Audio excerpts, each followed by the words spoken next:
Namaste, dosto. I'm going to give you this video about the enormous 8th century temple in India, which was carved from a single rock. And this is Kailasha Temple in Ellora caves, formed from a single block of excavated stone. Kailasha Temple is considered one of the most impressive cave temples in India. The enormous structure is one of 34 cave temples and monasteries that are collectively known as the Ellora Caves. Located in the western region of Maharashtra, the caves are a UNESCO World Heritage Site and include monuments dating between 600 and 1000 CE. While there are many impressive structures on site, it is the megalithic Kailasha temple that is perhaps the most well known. Renowned both for its size and impressive ornamentation, it is not entirely clear who had Kailasha temple built. While there are no written records, scholars generally attribute it to Rashtrakuta King Krishna I, who ruled from about 756 to 773 CE. This attribution is based on several epigraphs that connect the temple to Krishna Raja, though nothing written directly about the ruler contains information about the temple. While scholars have yet to discover its true origins, a medieval legend paints a romantic picture behind the mammoth temple. According to a story written in Katha Kalptaru by Krishna Yajnavalki, when a king was severely ill, his queen prayed to the god Shiva that her husband would be cured.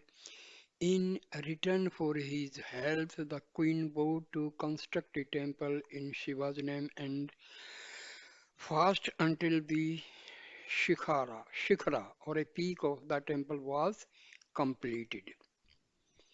The king quickly got better and construction began on the temple, but to the people's horror, they realized it would take years for the shikhara to emerge. Luckily, a clever engineer came along and explained that by starting from the top of the mountain, he could make the temple shikhara appear within a week.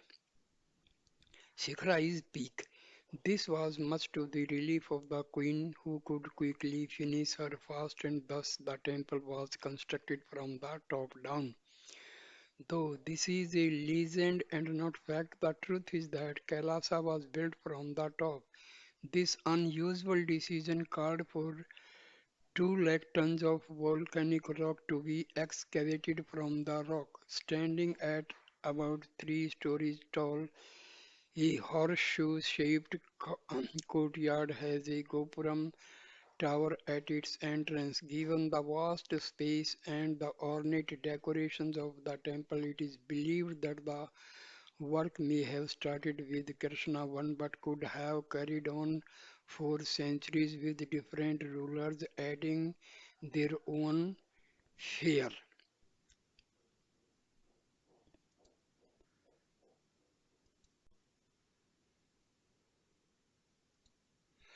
Kailasha temple lacks a dedicatory inscription, but there is no doubt that it was commissioned by a Rashtrakuta ruler. Its construction is generally attributed to the Rashtrakuta king Krishna I, 756 to 773 CE, based on two epigraphs that link the temple to Krishna Raja.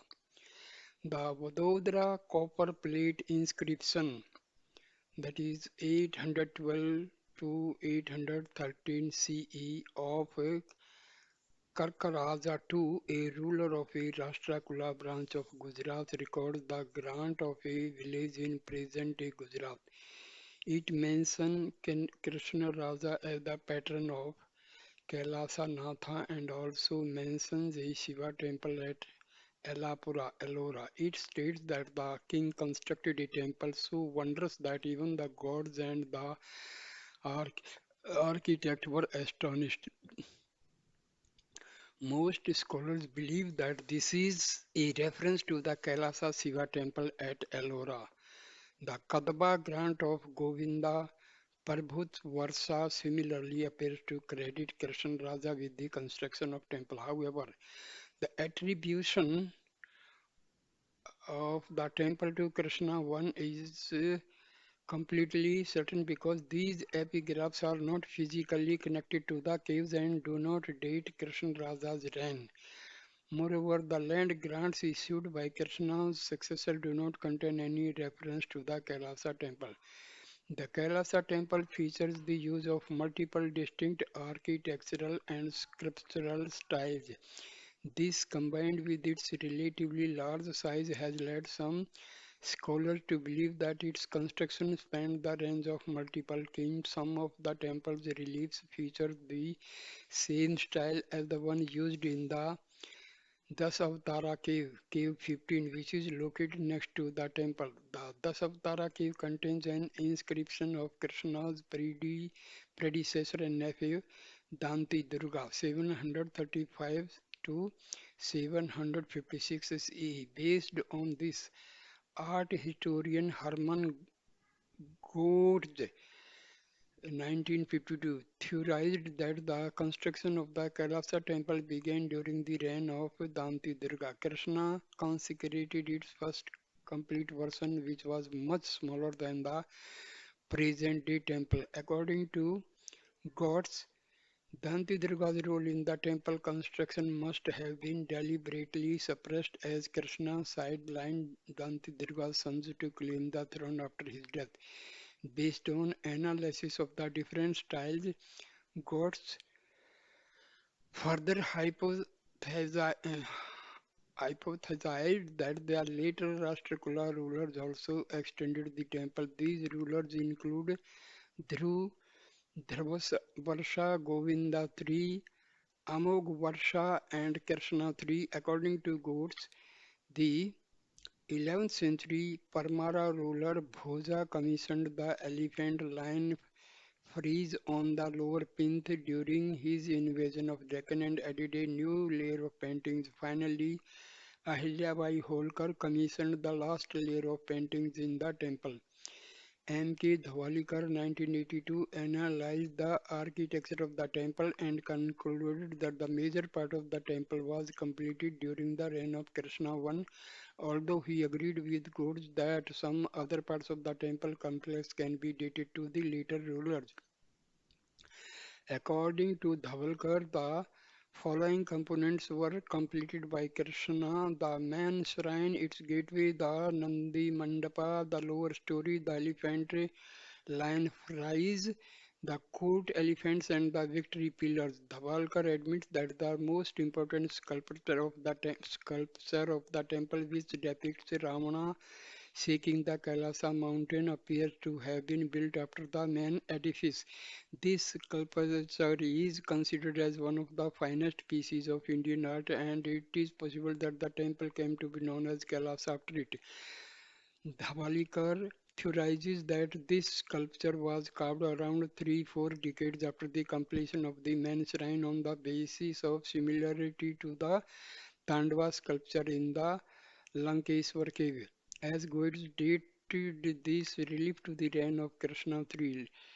Like Goetz, Dhavalikar attributes some other structure in the temple complex to the later rulers. These include the Lankeshwar cave and the shrine of the river goddesses, possibly constructed during the reign of Govinda III.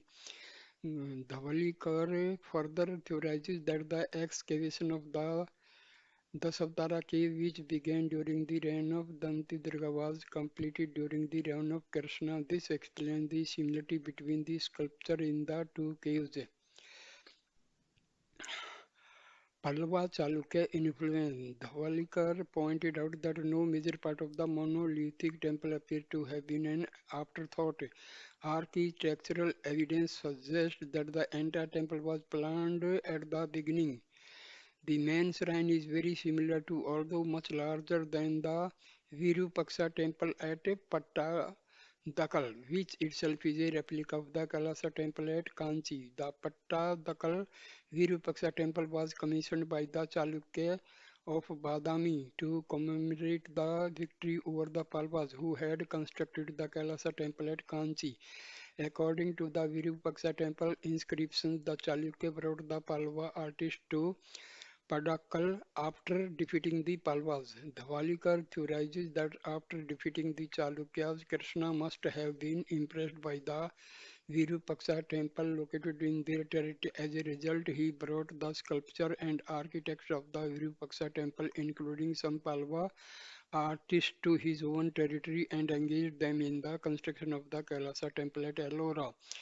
If one assumes that the architects of the Virupaksha temple helped construct the Kailasha temple at Ellora, the construction of a massive temple during the reign of a single monarch does not seem impossible. The architects already had a blueprint and a prototype, which must have significantly reduced the effort involved in constructing a new temple. Moreover, qualifying a monolithic temple would have actually involved less effort than transporting large stone to build a new temple of similar size. Assuming that one person can cut around 4 cubic feet of rock every day, Dhavalikar estimated that 250 laborers would have managed to construct the temple Kailasha temple at Ellora within 5.5 years. The presence of non-Rashtric tiles in the temple can be attributed to the involvement of Chalukya and Palwa artists.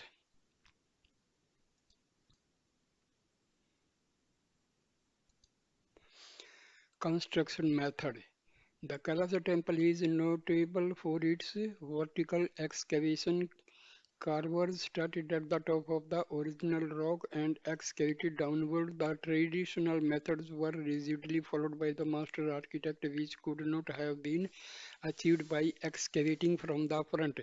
A medieval Marathi legend appears to refer to the construction of the Kailasha temple. The earliest extant text to mention this legend is Katha Kalpataru by Krishna Yajnavalki, 1470 to 1535 CE. According to this legend, the local king suffered from a severe disease. His queen prayed to the this I already have told.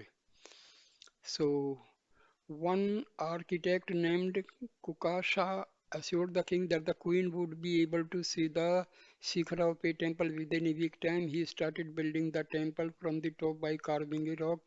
He was able to finish the Shikhara within a week time, enabling the queen to give up her fast. The temple was named Manikeshwar after the queen. M.K. Dhavalikar theorizes that Kokasa was indeed the chief architect of the Kailasha temple, which may have been originally known as Manikeshwar. Multiple 11th to 13th century inscriptions from central India mention architects born in the illustrious family of Kokasa. The Kailasha temple architecture is different from the earlier style prevalent in the Deccan region. As stated above, it appears to be based on the Virupaksha temple at Pattadakal and the Kailasha temple at Kanchi, but it is not an exact imitation of these two temples. The southern influence on the temple architecture can be attributed to the involvement of Chalukya and Palwa artists in its construction. The indigenous Deccan artisans appear to have played a subordinate role in the temple's construction. The entrance to the temple courtyard features a low gopuram. Most of the deities at the left of the entrance are Shaivites affiliated with Shiva, while On the right hand side of the deities are Vaishnavites affiliated with Vishnu. A two-storied gateway opens to reveal a U-shaped courtyard. The dimensions of the courtyard are 82 meter into 46 meter at the base. The courtyard is edged by a columned arcade 3 stories high. The arcades are punctuated by huge sculpted panels and alcoves maintaining enormous sculpture of a variety of deities. Originally, flying bridges of stone connected these galleries to central temple structure, but these have fallen. Some of the most famous sculptures are Shiva the ascetic, Shiva the dancer, Shiva being warned by Parvati about the demon Ramana and river goddess. Within the courtyard, there is a central shrine dedicated to Shiva and an image of his mount Nandi, the sacred bull. The central shrine housing the lingam features a flat-roofed mandapa supported by 16 pillars and a Dravidian shikhara. The shrine, complete with pillars, windows, inner and outer rooms, gathering halls, and an enormous stone lingam at its heart, is carved with niches, plasters, windows, as well as images of deities, Mithunas, erotic male and female figures, and other figures. As is traditional in Shiva temples, Nandi sits on a porch in front of the central temple. The Nandi Mandapa and main Shiva temple are each about 7 meters high and built on 2 stories. The lower stories of the Nandi Mandapa are both solid structures decorated with elaborate illustrative carving. The base of the temple has been carved to suggest that elephants are holding the structure aloft. A rock bridge connects the Nandi Mandapa to the porch of the temple. The base of the temple hall features scenes from Mahabharata and Ramayana. There are 5 detached shrines in the temple premises. 3 of these are dedicated to the river goddesses Ganga, Yamuna, and Saraswati. There are 2 Dvajastambhams, pillars with flagstaff in the courtyard. A notable structure is that of Ravana attempting to lift Mount Kailasha. So this is all about Kailasha Rock Temple. Thank you, dear friend, for watching this video. Our India is full of artistic temples and other structures. So thank you for watching this video. Please share, comment and like the video, and please subscribe my channel. Thank you, my dear friend. Thank you a lot.